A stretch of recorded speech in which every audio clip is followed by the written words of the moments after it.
On power station is 35 megawatt. Peak load म्हणजेच काय, maximum load म्हणजेच काय दिलेलं आहे, जेवढा मॅक्सिमम लोड तेवढीच काय असणार आहे, मॅक्सिमम डिमांड. आपण मॅक्सिमम डिमांड याच्या डेफिनेशन मध्ये काय त्याला काय म्हणलेलं आहे, त्याला ऑर पीक लोड असं म्हणलेलं आहे. तुम्ही बघा एकदा ते. Maximum demand is 35 megawatt. Okay, किती दिलाय तो, 35 मेगावॅट म्हणजेच 35 into 10⁻³ kilowatt. Okay, first given peak load on power station is 35 megawatt. That is maximum demand is 35 megawatt or 35 into 10⁻³ kilowatt. आता परत पुढे म्हणलंय the loads having maximum demands of 15, 10, 5 and 7 megawatt are connected to the power station. म्हणजे काय दिलंय, individual demand दिलेले आहेत. ही काय आहे, एक समजा हे एक पूर्ण गाव आहे, कन्सिडर करा हे काय पूर्ण एक गाव आहे. या गावाची मॅक्सिमम डिमांड किती असते, 35 मेगावॅट आहे. पण त्याच्यामध्ये 4 घरे आहे, त्या 4 घरांची वेगवेगळी डिमांड किती आहे, एकाची 15 मेगावॅट आहे, एकाची 10 आहे, एकाची 5 आहे आणि एकाची काय 7 आहे. तर मग आपण काय म्हणू शकतो, या पॉवर स्टेशनला हे सगळे लोड काय आहेत,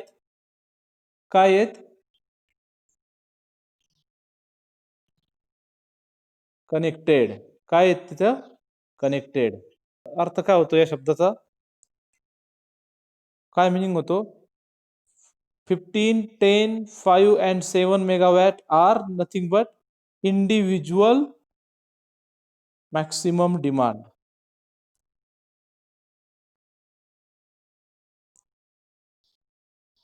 (15, 10, 5, 7 megawatt. आणि अजून एक दिलंय, these demands are connected. So total connected load दिलेला आहे. आलाय का शब्द आपल्याला, कनेक्टेड लोड कुठं, कनेक्टेड लोड किती आहे, कनेक्टेड लोड आपण कसा कॅल्क्युलेट केला होता, आपल्याला कनेक्टेड लोड काढण्यासाठी सगळ्या इंडिव्हिज्युअल लोडची काय करावी लागेल, बेरीज करावी लागेल. ओके, म्हणजे किती होईल तो, 15 + 10 + 5 + 7 विच इज इक्वल टू किती होईल, 37 megawatt. that is 37 into 10⁻³ kilowatt. Okay, this is connected load. Okay, connected plant capacity is given as 40 megawatt. म्हणजेच 40 into 10⁻³ kilowatt. नेक्स्ट काय, annual load factor is 50%. Load factor दिलेला आहे 50%. म्हणजे किती होतो, 50/100 that is 0.5. okay, load factor is 50%. so find average load energy supplied per year, demand factor and diversity factor. these 4 things we have to calculate. ठीक आहे, सगळ्यात पहिले आपण काय कॅल्क्युलेट करू, average load. First average load. आता average load find out करण्यासाठी आपल्याला ॲव्हरेज लोडचा फॉर्म्युला माहिती पाहिजे. आता ॲव्हरेज लोड कुठं कुठं आलेला आहे ते आपल्याला माहित पाहिजे. बघा ॲव्हरेज लोड कुठं आलेला आहे, इथं एक आलेला आहे, पण हे तर आपल्याला कॅल्क्युलेट करायचंय, एनर्जी कंझ्युमिंग 24 hours वगैरे. इथं आलेला आहे लोड फॅक्टर आणि मॅक्सिमम डिमांड, याच्यामध्ये ॲव्हरेज लोड आलेला आहे. आता आपल्याला लोड फॅक्टर माहिती आहे का, माहिती आहे बरोबर. त्यानंतर काय, मॅक्सिमम डिमांड आपल्याला माहिती आहे का, दिली का मॅक्सिमम डिमांड, दिलेली. म्हणजे आपण काय काढू शकतो, ॲव्हरेज लोड काढू शकतो, करू शकतो कॅल्क्युलेट. मग पहिले load factor equal to average load upon maximum demand.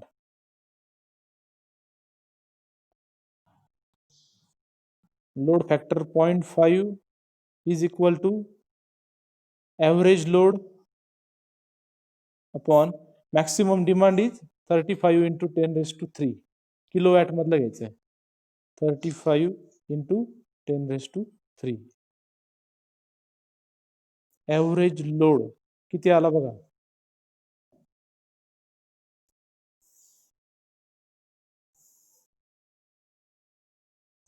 फक्त 0.5 ने मल्टिप्लाय करायचं. 17.5 into 10 raised to 3. याचं युनिट काय येईल बघा. लोड फॅक्टरला युनिट नाहीये, मॅक्सिमम डिमांडला राईट. याचं युनिट काय किलोवॅट आहे. So final unit of average load is kilowatt. Okay, हा झाला. Energy supplied per year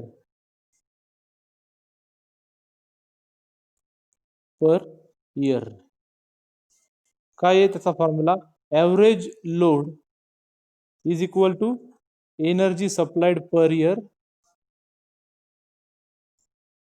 upon काय,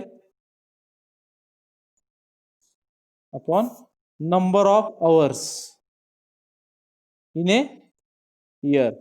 पर इयर कॅल्क्युलेट करायचं आहे म्हणून नंबर ऑफ आवर्स पण कशाचे पाहिजे, इयर्सचेच पाहिजे. तर ॲव्हरेज लोड आता आपण ॲव्हरेज लोड इतक्यात काढला, किती आलाय तो 75 into 10 raised to 3 kilowatt.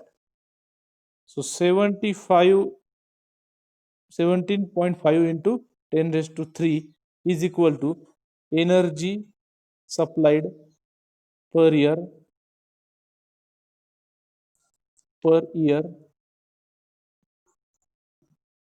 Upon number of hours in a year. किती येतात नंबर ऑफ आवर्स 365 into 24 म्हणजे किती होतात 8760 आवर्स होतात. मग या दोघांचं मल्टिप्लिकेशन होऊन एनर्जी सप्लाइड पर इयर किती येते, energy supplied per year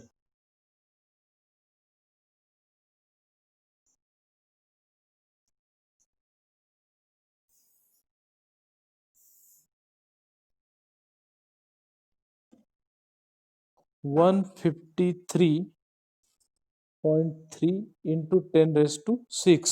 what is unit. याचं युनिट काय आहे किलोवॅट. काय किलोवॅट. आणि याचं आहे आवर्स. दोन्ही मल्टिप्लाय झालं तर काय होतं kilowatt hour. Okay, so energy supplied per year this much of kilowatt hour. Okay, demand factor. So demand factor is equal to काय फॉर्म्युला आहे maximum demand upon connected load. काय maximum demand upon connected load. So same formula we will use here. Demand factor equal to maximum demand upon connected load.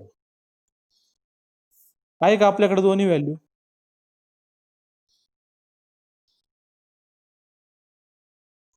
Okay, maximum demand किती आहे 35 into 10 raised to 3. Okay, 35 into 10 raised to 3 maximum demand आहे.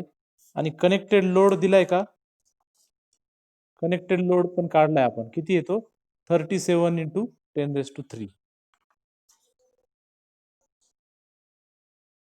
37 into 10 raised to 3. So demand factor will be equal to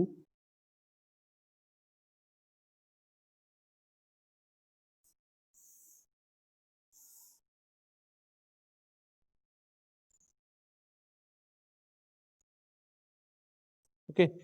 unit येणार नाही. का नाही येणार 35 into 10 raised to 3 kilowatt मध्ये आहे आणि कनेक्टेड लोड पण कशात आहे किलोवॅट मध्ये. किलोवॅट किलोवॅट काय होणार कॅन्सल होणार. So no unit for demand factor, right? Last one is diversity factor is equal to, okay, diversity factor, correct, sum of individual maximum demand upon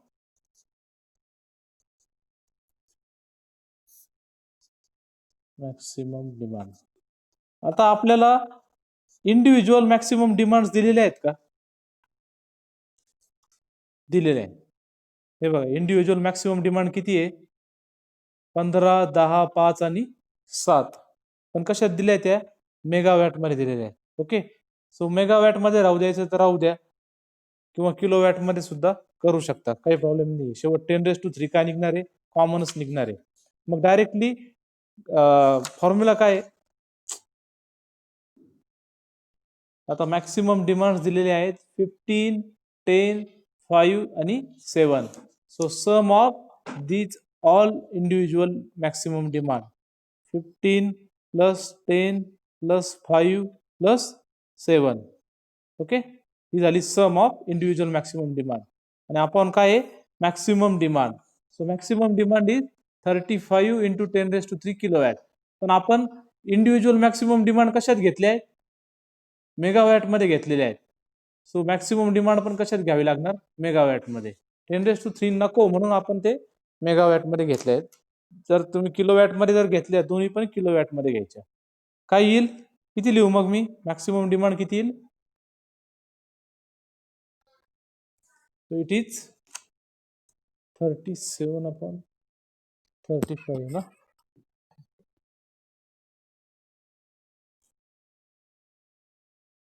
37/35 म्हणजे किती आला? डायव्हर्सिटी फॅक्टर इज 1.06 ना. Okay, 5 1.05 किंवा 1.06. Okay.